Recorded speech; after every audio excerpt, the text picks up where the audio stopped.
Bonsoir, bienvenue à tous.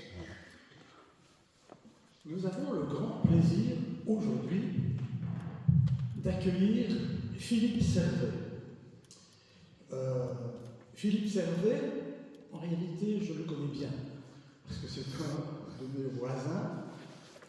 Nous partageons donc ensemble dans la paroisse Sainte-Marguerite à Beaujeu.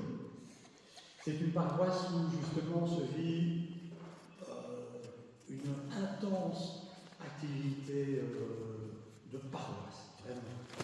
On est tous très impliqués, chaque membre participe à la vie de la communauté et c'est vraiment une expérience, je crois qu'on peut le dire, vraiment très porteuse et vraiment très motivante.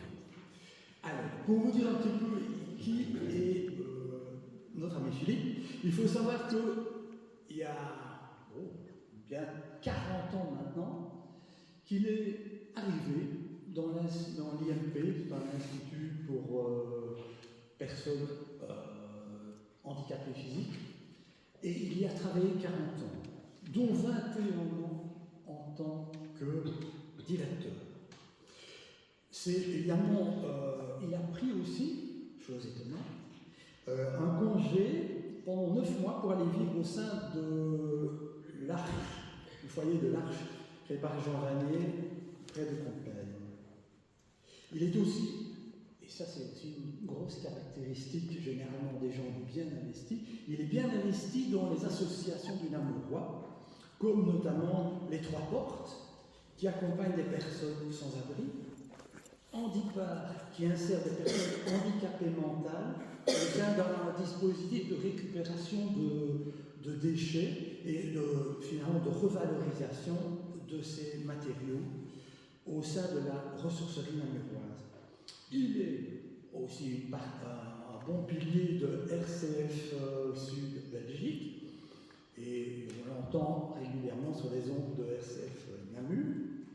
Et il est aussi membre de l'équipe SOS Enfants de Namur qui lutte contre la maltraitance des enfants.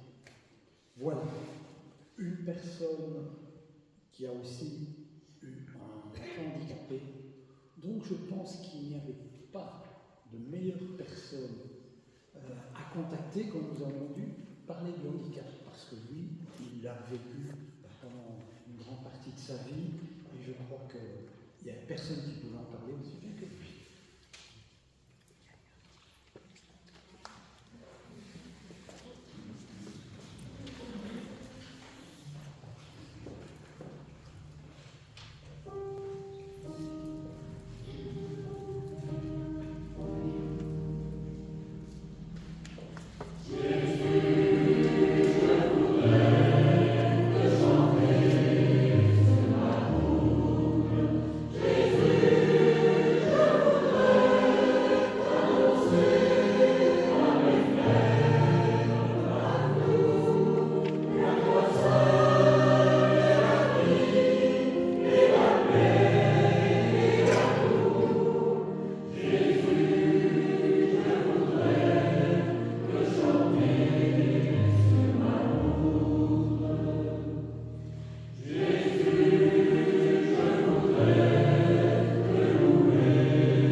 Évangile selon Saint Jean.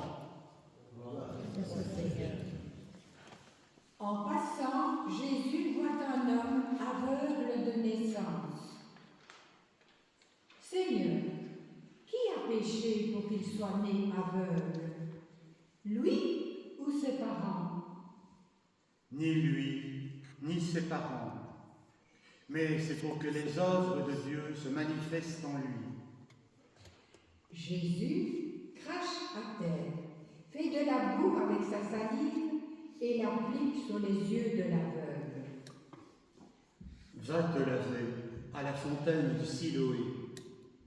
À son retour, l'aveugle voit. N'est-ce pas celui qui était assis à mendier? Mais oui, c'est bien lui. Mais non, c'est quelqu'un qui lui ressemble. C'est bien moi.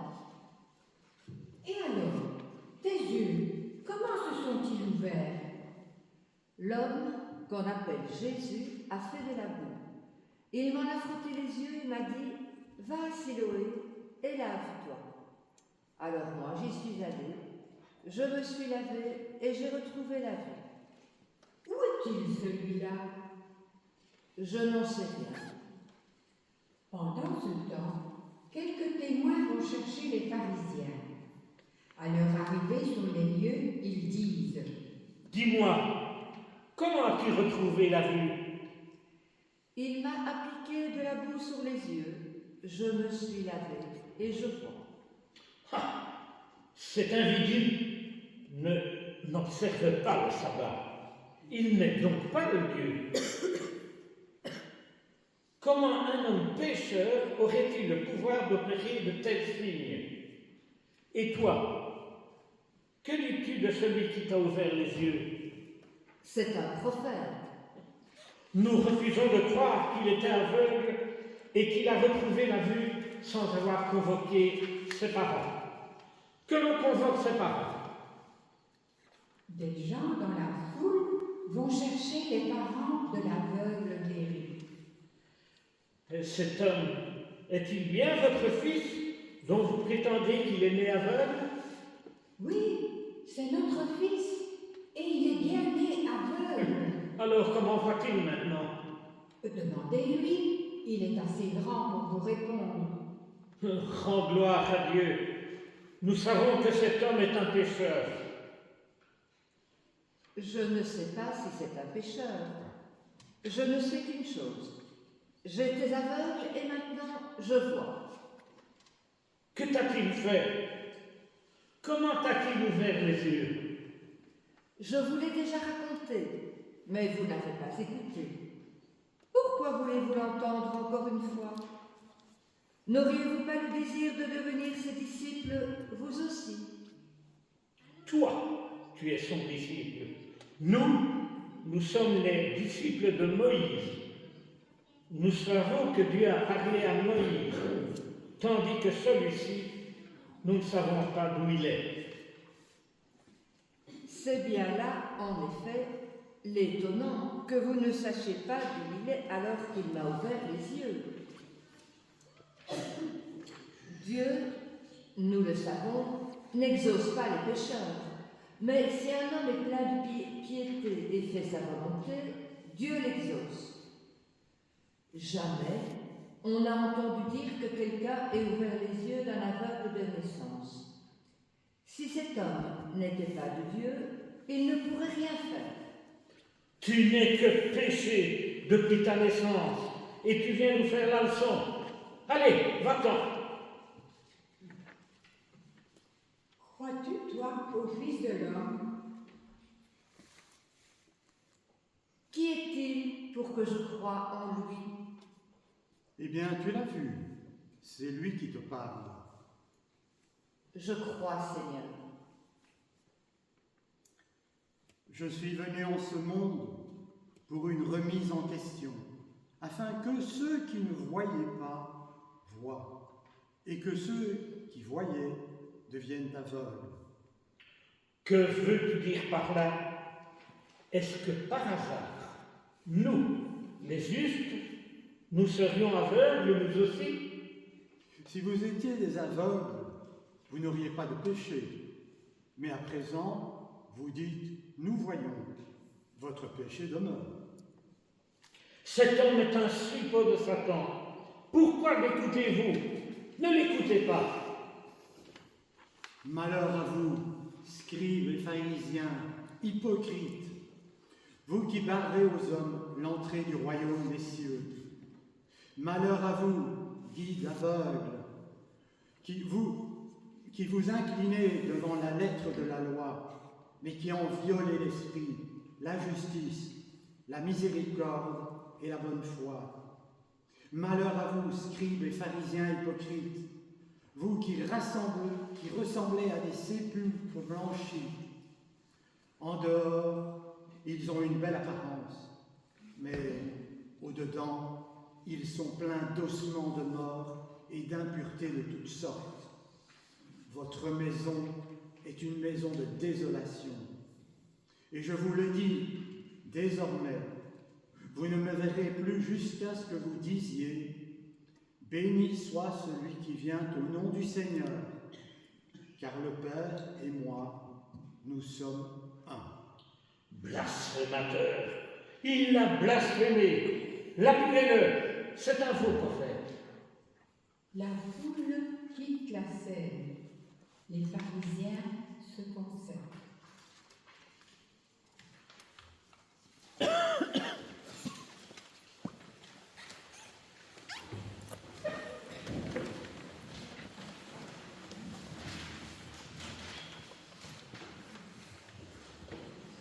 Pourquoi avons-nous choisi pour cette avant-dernière soirée de la neuvaine l'évangile de Jean qui nous parle de l'aveugle-né? La première raison qui, sans jeu de mots, saute aux yeux est que Jésus guérit un aveugle de naissance, une personne avec un handicap. Et personnellement, j'en ajoute une autre de raison. La scène que nous avons lue à quelques-uns est la première scène du mystère de la Passion jouée par la communauté des pèlerins de Namur, dont je faisais partie, et qui est venue à plusieurs reprises jouer la Passion à la collégiale de Huy, il y a plus de 15 ans. Et puis nous sommes revenus pour jouer le mystère de la vie de François d'Assise. François d'Assise, la richesse d'un pauvre. Et ce qui frappait le plus les spectateurs était que la plupart des acteurs et actrices étaient des personnes en situation de handicap, parfois important.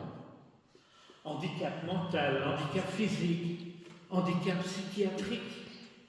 Toutes et tous issus d'associations namuroises, les hébergeant, les accompagnant, et qui vivent au jour le jour la différence, les regards interrogatifs, le rejet, les évitements et bien souvent la solitude.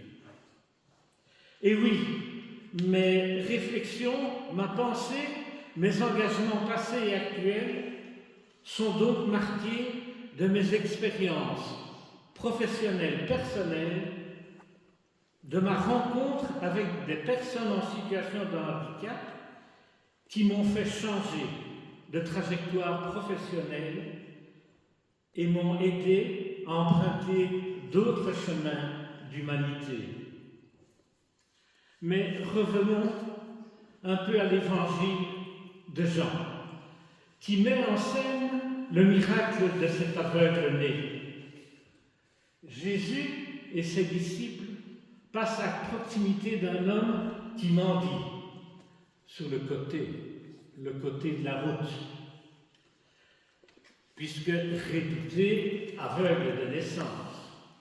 L'opinion largement partagée à l'époque de Jésus et à combien d'autres d'ailleurs, et ainsi que la nôtre, est que la maladie, comme l'infirmité et le handicap, sont les conséquences de péché, tandis que la prospérité, la bonne santé sont considérés comme des dons de Dieu. Les disciples de Jésus ont beau suivre le Christ depuis de longs mois, ils ont encore de tels schémas dans la tête. Et nous, n'avons-nous pas toujours dans la tête des schémas de pensée, des représentations erronées par rapport à l'handicap, la maladie, l'exclusion? Aussi, ils interrogent Jésus.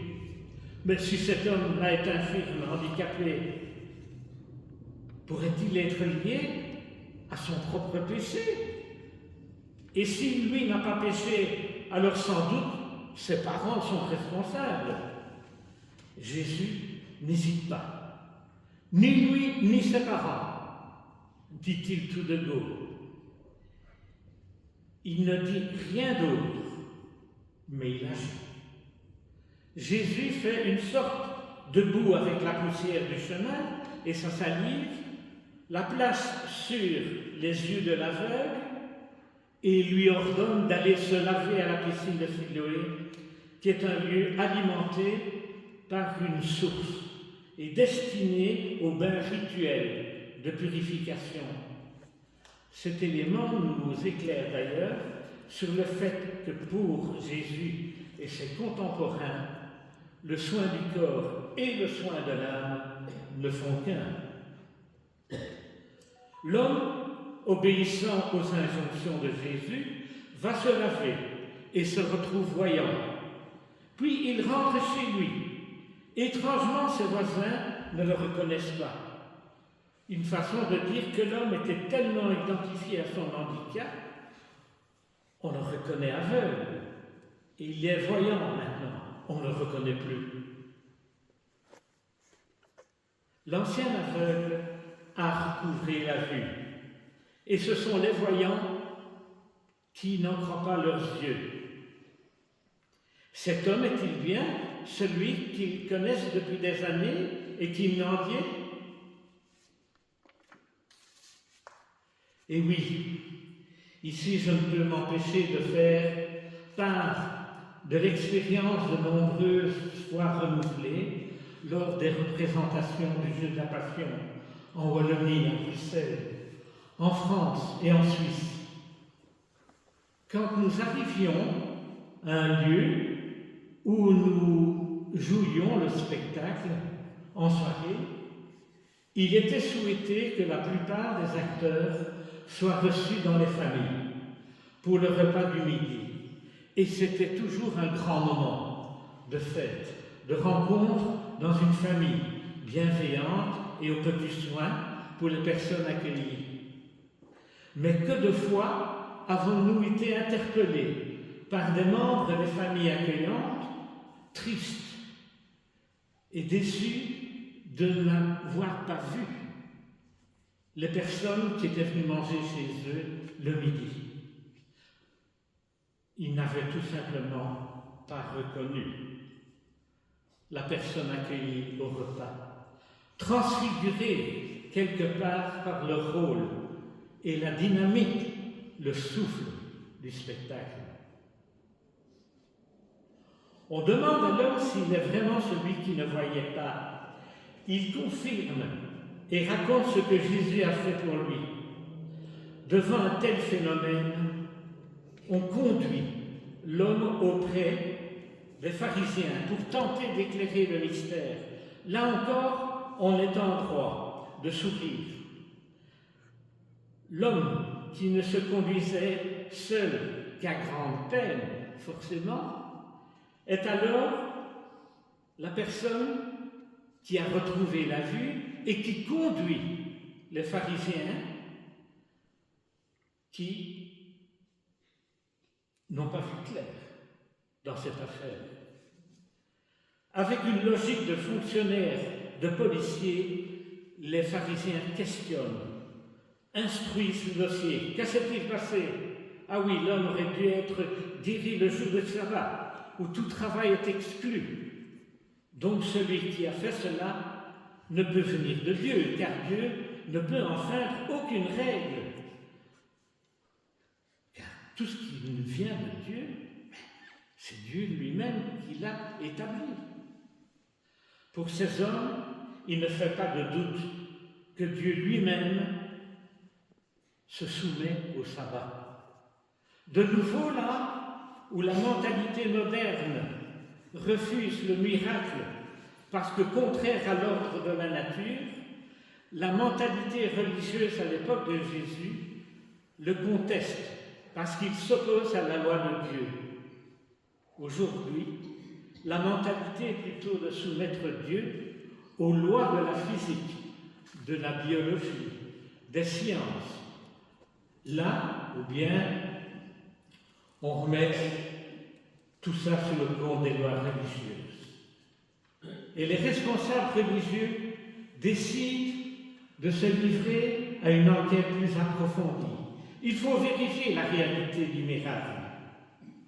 La parole du principal intéressé, l'ancien aveugle, ne suffit pas. Alors on convoque ce parent, qui confirme qu'il est bien né aveugle. Les autorités religieuses ne s'en tiennent pas là.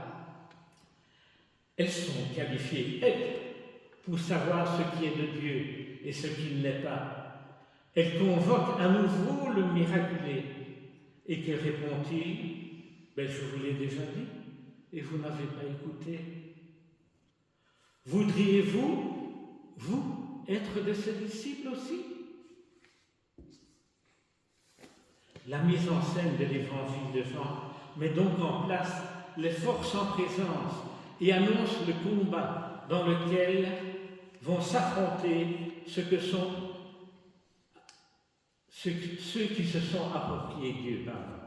Et voilà, le pouvoir en place montre une nouvelle fois qu'il est là à la base de l'exclusion. Et les temps n'ont pas changé. Aussi voyons-nous, hier comme aujourd'hui, qu'il ne fait pas bon être lié avec des gens qui dégringolent. Un jour vous êtes regardé, considéré, honoré, on vous cherche, on vous écoute, on vous invite. Le lendemain, changement de décor. Vous ne comptez plus, vous êtes un rebut et personne ne vous regarde. Autre réflexion que je voulais partager avec vous aujourd'hui, parler des personnes en situation de handicap et plus des handicapés ou même des personnes handicapées témoignent du désir, de la volonté d'inclure dans le quotidien de la vie la prédominance du sujet, de la personne sans ses failles, son handicap, ses déficiences. Et soyons clairs, si l'inclusion est heureusement mise en avant aujourd'hui, c'est parce que l'exclusion reste souvent la norme. Dans toutes les sociétés, dans tous les groupements humains, il y a exclusion.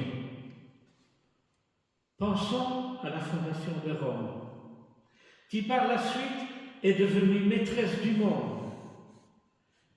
Elle commence par le bois de l'asile, lieu de non-droit, où des bandits pouvaient s'assembler sans craindre les rigueurs de la loi. Pensons aussi à Venise. Ah, la belle ville de Venise, qu'elle est devenue. Mais c'était un lieu marécageux, spongieux, humide, plein de moustiques, où devaient vivre, plutôt survivre, les sans-droits, les rejetés. Et voyons maintenant la ville qu'elle est devenue. Oui, les faibles, les pauvres, les misérables ont régulièrement été rejetés et le sont encore dans des lieux sans terre, sans ressources, trop chauds, trop froids, trop lointains. La question de l'inclusion n'a de sens que si elle est posée pour toutes et tous, même si les réponses doivent être adaptées à la réalité de chaque personne. L'inclusion ne va pas de soi. Elle oblige à changer les regards, nos modes de vie, nos habitudes. Vivre la différence rappelle aussi nos propres limites et faiblesses. Il y a et il y aura inclusion si chaque personne peut entrer dans une relation privilégiée avec une ou des personnes, famille, amis, connaissances, professionnels, peu importe. On ne se réconcilie avec soi-même qu'à condition d'être reconnu et aimé par ce qu'on est. Une telle relation ne libère pas du handicap, mais contribue à rendre la différence aimable. Il y aura inclusion si des liens d'appartenance et de fraternité se tissent dans des lieux à taille humaine, un quartier, une association, une paroisse, une communauté où chacune et chacun se sent accueilli. Les personnes en situation de handicap ont besoin de passeurs, d'hommes et de femmes qui acceptent de les accompagner pour les faire passer de l'ombre vers une plus grande lumière, de l'anonymat à la reconnaissance, de l'individualisme à l'esprit de communauté, de la solitude à la présence. Comme le dit le philosophe Abdelmour Bidar dans son livre Les tisserands, je suis, tu es, nous sommes, vous êtes des tisserands, c'est-à-dire de ceux qui œuvrent aujourd'hui à réparer telle ou telle pièce du grand tissu désiré du monde humain. Fractures sociales, conflits religieux, guerre économique, divorce entre l'homme et la nature. Nos sociétés sont riches de projets, d'hommes et de femmes, professionnels ou non, engagés dans des actions et réalisations qui annoncent d'autres relations entre les hommes et les rendent plus humains, plus justes, plus fraternels. L'inclusion, la participation dépend d'une utopie, d'une espérance, toujours en avant, qui anime l'action des personnes et des groupes. C'est reconnaître que les exclus et les marginaux possèdent les clés d'un avenir autre, en avant d'eux-mêmes, en avant de nous. Et pour terminer, je voulais partager ici avec vous une sorte d'allégorie de la vie humaine écrite par un sage et philosophe coréen. D'ailleurs, plusieurs personnes ici doivent déjà l'avoir entendu. Un homme désire obtenir quelques informations sur l'enfer et le paradis. Grâce à un ami bien placé, il est autorisé pour un tout petit bout de temps à visiter les deux endroits. L'enfer d'abord. Contre toute attente, il découvre une grande salle. Il y a un fond musical, des fleurs odorantes, des grandes tables accueillantes, garnies de mets appétissants. Et pourtant, les gens qui sont là sont comme frustrés, insatisfaits, agressifs même. En regardant de plus près, ils aperçoivent qu'ils ont à leur disposition comme couvert des bâtonnets très longs, avec lesquels il était impossible de se servir. Tout ce qu'on essayait de prendre avec les grands bâtonnets finissait toujours par tomber dans les plats. C'était vraiment l'enfer. La vision du paradis, nouvelle surprise, offre la même apparence. Salle de banquet, décoration, mets et long couvert. Extérieurement, ce n'est vraiment pas mieux que l'enfer. Cependant, les gens présents sont manifestement heureux, contents, bien nourris, épanouis, rayonnants. Mais que se passe-t-il? Mais avec ces longs bâtonnets, chacun donne à manger à celui qui est en face et reçoit de lui sa nourriture. C'est le paradis, tel que décrit par notre sage philosophe. Il dépend donc bien de nous, de notre regard, de nos représentations, de nos attitudes individuelles et collectives, pour que nos services, nos institutions, notre société deviennent plutôt un espace fait de solidarité, d'échange et de partage. Car c'est de la base des gens de terrain, des citoyens et des citoyennes, que les actions, les opinions novatrices prennent forme et grandissent jusqu'à ce que les décideurs, quels qu'ils soient, ne puissent plus les contourner, les ignorer. Et c'est un convaincu qui le dit.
Seigneur,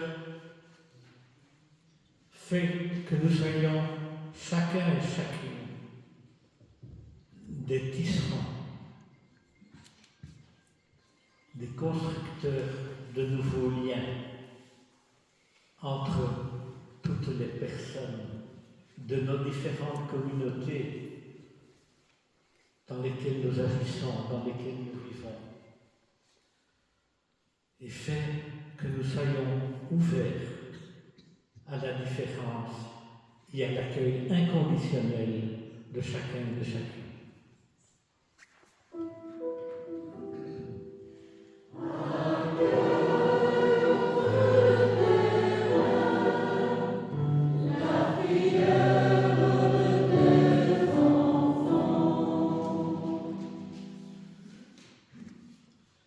Seigneur, fais de nos communautés chrétiennes des lieux de vie,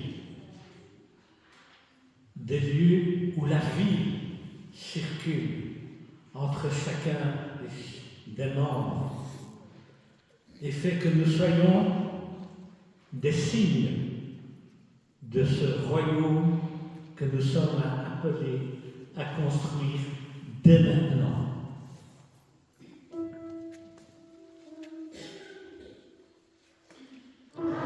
Amen.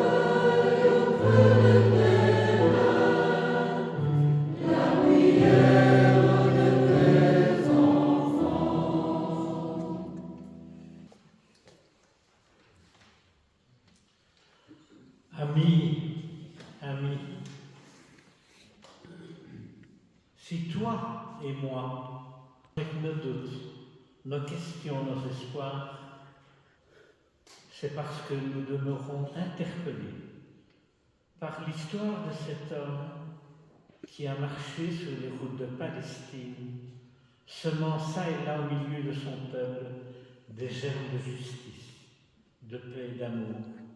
Sa passion pour l'homme, la femme, les petits, les écrasés, l'a conduit à mettre en question ceux qui détenaient le pouvoir, l'argent, la vérité. Et ceux-là lui ont barré la route. Aussi, toute son histoire nous invite, chacune et chacun, à emboîter le pas, à nous mettre en chemin avec cet homme qui marche. Il va partout, sans trouver nulle part un abri. Il ne parle que de la vie, avec ses mots à elle. Il saisit des morceaux de la terre, les assemble dans sa parole. Et c'est le ciel qui apparaît. Un ciel avec des arbres qui volent, des agneaux qui dansent et des poissons qui brûlent. Un ciel infréquentable, peuplé de prostituées, de fous, de moqueurs, d'enfants qui éclatent de rire et de femmes qui ne restent plus à la maison tellement le monde, oublié par le monde, est fêté là tout de suite maintenant. Il a ce cœur d'enfant de ne rien savoir des distinctions. Le vertueux, le voyou, le mendiant, le prince, il s'adresse à tous et toutes de la même voix limpide, comme s'il n'y avait ni vertueux, ni voyou, ni mendiant, ni prince, mais seulement à chaque fois deux vivants, face à face, et la parole dans le milieu des deux qui va et vient. Ce qu'il dit est éclairé par des mots pauvres. Prenez, écoutez, venez, partez, recevez, allez. Et nous, si nous le suivions, ces mots étaient de Christian Louvain.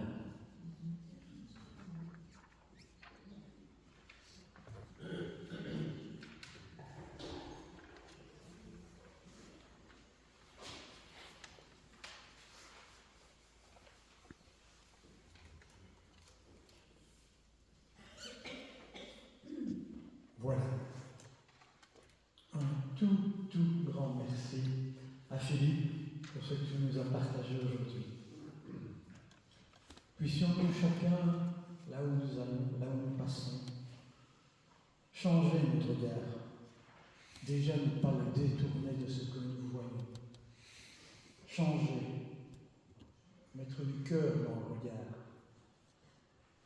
C'est vrai, c'est bien vrai ce que tu as dit, que lorsqu'on rencontre des personnes handicapées, souvent, parfois, on a peur, si on ne sait pas très bien comment réagir. La vie m'a fait rencontrer pas mal d'handicapés et je les ai regardés dans les yeux et je me suis approché.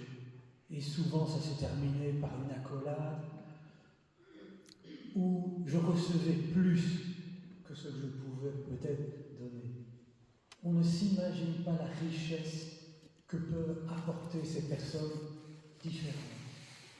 En tout cas, merci de nous avoir vraiment montré que ce regard est très important et il peut enrichir aussi bien la personne qui reçoit que celui qui donne.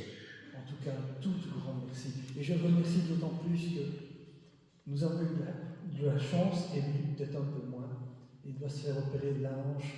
Il en souffre déjà depuis un bon moment. Et chance pour nous, malchance pour lui, son opération aura lieu le mois prochain. Donc, il a tenu quand même à être là, et pour ça, franchement, un grand merci aussi.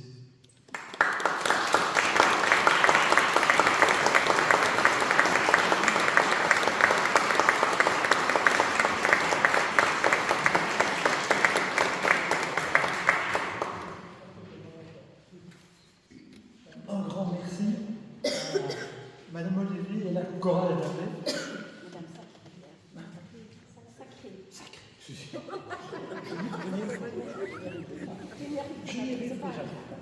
Mais en tout cas, merci pour votre présence et à chaque fois, c'est un plaisir de vous accueillir et de voir surtout les sourires. Moi j'aime cette chorale parce que c'est une chorale souriante. Je vois une personne, non, j'aime les chorales qui sourient et qui partagent ce qui les habite. Et quand on a cette joie, ce plaisir de chanter, eh bien je pense qu'il est très communicatif. Et en tout cas, moi il m'a touché, je pense que vous aussi remercierez par mes applaudissements.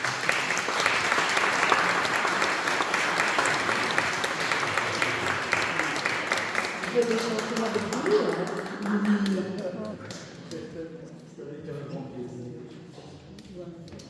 Merci en tout cas à tous d'avoir été présents. Demain, nous retrouverons Myriam Tonus. Myriam viendra nous parler de la tour de Babel. Elle m'a dit, je trouve que c'est une bonne idée de terminer par la tour de Babel. Je ne sais absolument pas ce qu'elle a préparé, mais elle m'a demandé déjà des petites notes sur ce qui s'était dit cette semaine. Et je pense que nous allons encore passer une excellente soirée demain. Donc, bienvenue à tous et en tout cas, merci d'être venus ce soir.